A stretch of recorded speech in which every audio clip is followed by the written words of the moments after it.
Ningcolile nina. Yho, ningcolile. Amadoda zizinja amadoda yho ningcolile nina. Ebethuna istory sinje.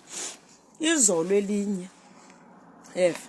Ndidibana nomfana eThaveni. Lo mfana uhamba ngelento, uhamba ngewheelchair. Yho, amadoda zizinja nyana amadoda bethunana.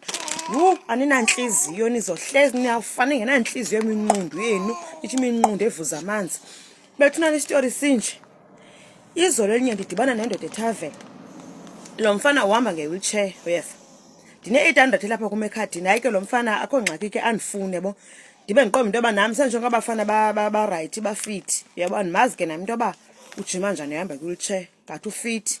Ningandibuzi into yoba because ninento endibuza kunywa kwenu. Ngoba la mfana ufit into yoba ujima njani ehleli kwi-wheelchair andimazi but ufit.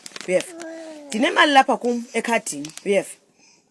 Athi ke na ke la mfana andifune yebo hayi ke ibe right ke sincokole ke kube mandi. Athi mandimnike inamba yam ndiyozithengela i-carry pack yam ndibuye ndichophe kule ndawo ahleli kuyo.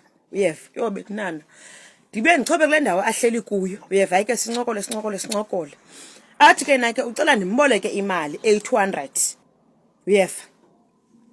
Akho ngxaki mntaka ndibuza into yoba uzondinika nini le mali. Athi uzondinika ngengomso kuzongena imali yakhe kaRafu. Ndibe ndiqomba into yoba hayi ke ndisezimalini ke nami ke apha ke bo hayi ke ndiyele ndimthanda nyani mfana.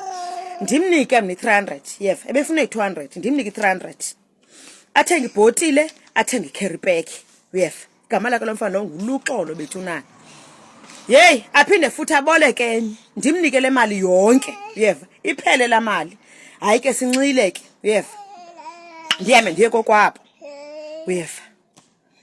Hayi ke ndiye ke kokwabo ke andude ndibasile into basalala sathini ewe salala ukusenza yonke lanto lena ndabuya.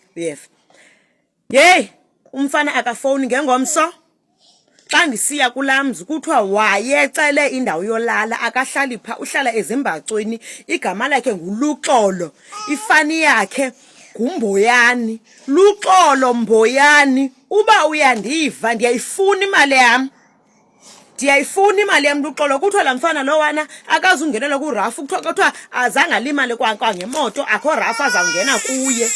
Lo luxolo lowo Mboyani. Kuthiwa ayingoluxolo ke Mboyani bethunana but mna ndazi into kaluxolo Mboyani mna. Kuthiwa la mnqundu uyaxoka wayelimele emsebenzini. Luxolo Mboyani ndiyayifuna 800 yam. Ndiyayifuna 800 yam luxolo. Ndakusizela apha eHomeboy unqundu wakho ungenamali wandiqhatha luxolo wathi luxolo Mboyani wathi uzawundinika imali uzawungena imali yakho kaRafu luxolo. Kanti uyaxoka mnqundu wakho awulimela kaRafu ulimele emsebenzini wakho awuzungenelwa imali luxolo. Wawugqiba bethunana ndiyayifuna imali yam luxolo. Ndiyayifuna imali yam. Osogqiba luxolo wandikhwela wena. Ndisithi ndinebhabhalaza mna wandikhwela luxolo kanti ixesha lonke awundikhweleli kwakokwenu. Luxolo Mboyani okanye ndizawuye epolice station ndiyayifuna imali yam. Ngase kuthi kanti uyandiva luxolo Mboyani osogqiba wandilalela kwa umkhukhu engengowakhokwenu luxolo Mboyani. Ndiyayifuna imali yam luxolo 800 yam yotya komntanam. Umntanam ulambile ngapha Eastern Cape wena ubhubhudla imali yamagqibo yaxa uthi uzongenwa imali kaRafu umnqundu wakho unamakhatshu. Bethunana sendinibona ngonina lento niyenza inhlekisa. Lento yalo mfana watya imali yam eThaveni 800. Ndiyacela bethunana ngoku because sendikrenda nokrenda ngoku. Ndoyika nophuma phandle ngoba nje xa ndiqala uphuma phandle kuthiwa uluxolo imali yakho uyibhatele. Bethana ndicela siyiyekeni lento ndicela siyivaleni.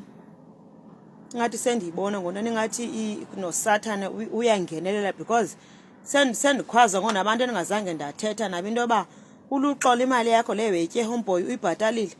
Ndiyacela bethunana ndiyacela because ndiyakrenda ngokunana abanye umuntu ukufaka ikhadi yakhe osogqiba kuthethe mna bethunana.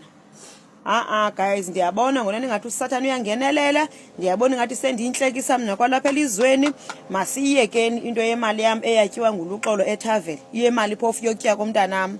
Ndiyacela guys masiyekeni because ngokunana ingathi ngona lapha ezifonini ngosendibona into yoba abantu sebendenza inhlekisa mna sendiyinhlekisa mna ngokunana apha elizweni. Benana masive siyivale into kaLuxolo, nam ndiyekile into kaLuxolo, nani ndicela niyiyeke into kaLuxolo. Ngoba nana akukho mandi utyela u-800 yonke eTavern. Akukho mandi. And abanye bathi ndaba muncu. Ngaba bandiqala kakubi ke apha. Uyabona ke abo ngaba bandiqala kakubi. Okay kona ndibuza kakuhle ke wona bethu nana. Makuthiwe unguwe wena, unguwe wena. Udibana nomfana omhle ohamba ngewheelchair eTavern and uLuxolo guys umzimba wakhe ngayile ngabafana ba right man xa bekuthiwa mhlawumbe bekwazi uhamba yabo. And bebekuthiwa mhlawumbe bekwazi uhamba yabo. Ngabafana banesidima ba right xa behamba kuthi dimfi yabo. Xakana ke since ke nana ehleli kwi-wheelchair yabo.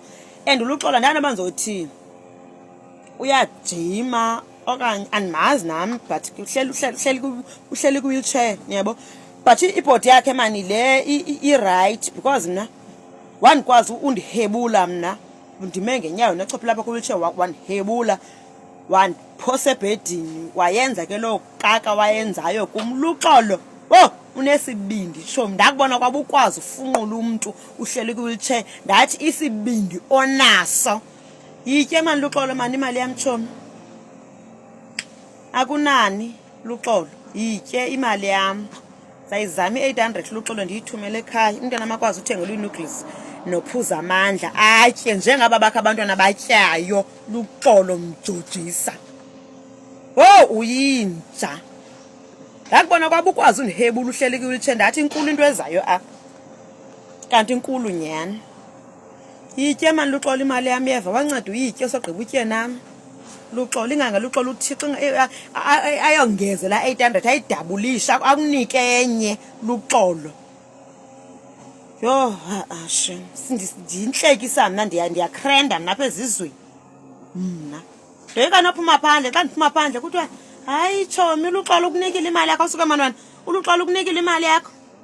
Mna ndisandibhala imessage nako WhatsApp umuntu athi sisicela inamba yakho ndingalibale ngumfana eright mna ndimnike inamba yam apha ku-TikTok kanti uxa umuntu ebezandibhala imessage yoba tshomi uyifumene imali yakho kuLuxolo andiyithandi ke nto le because kubuhlungu utyela imali but Luxolo it's fine man qhuba mani Luxolo.